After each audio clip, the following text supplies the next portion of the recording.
You are listening to Feed 44, the official podcast channel of the Center for a Stateless Society. C4SS is an anarchist think tank and media center. For more information, please visit c4ss.org. It's Time to Destroy DRM by Erick Vasconcelos. Posted on c4ss.org on February 10th, 2015. Read by Tony Dreher.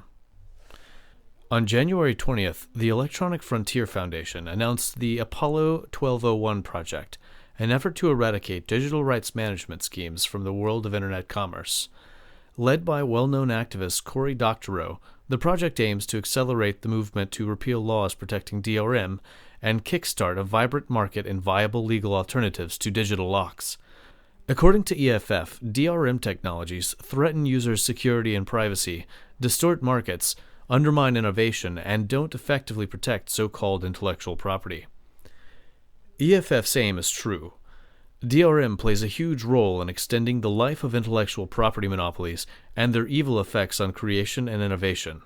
Indeed, as EFF notes, DRM has become so intertwined with our society that a world with no DRM technologies seems hard to fathom.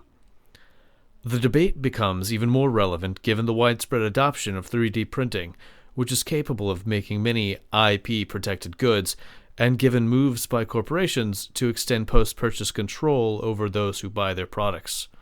Keurig, for example, recently tried to market a DRM-protected coffee machine that only recognizes its own official pods. Consumers weren't too happy to find out they would have to hack their own espresso machines to brew coffee, since the so-called 2.0 pods weren't available in sufficient quantities to satisfy demand. From Apple's cat-and-mouse race with jailbreaking phone buyers, to Amazon's move into exclusive programming for its streaming service, to Netflix's region blocking, enthusiastically supported by the Motion Picture Association of America, a powerful U.S. IP lobby, to rampant user control schemes by console video game makers, DRM has a long record of enabling predatory behavior by politically privileged players in captive markets.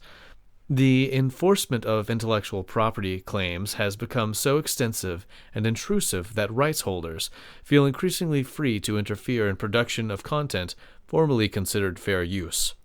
While corporations try to set up force fields around the content they control, users find ways to consume it without monitoring, breaking locks and sidestepping restrictions. While corporations treat their customers as potential criminals and try to control them at every turn, pirates supply ease and comfort. The DRM world and the larger universe of state-granted and state-enforced intellectual property monopolies are black holes of inefficiency and bad customer service. It's no accident that large corporations and their political cronies love DRM. They fear a genuinely free economy, one with no intellectual property and no digital rights. You've been listening to Feed 44, the official podcast channel of the Center for a Stateless Society. C4SS is an anarchist think tank and media center. For more information, please visit c4ss.org.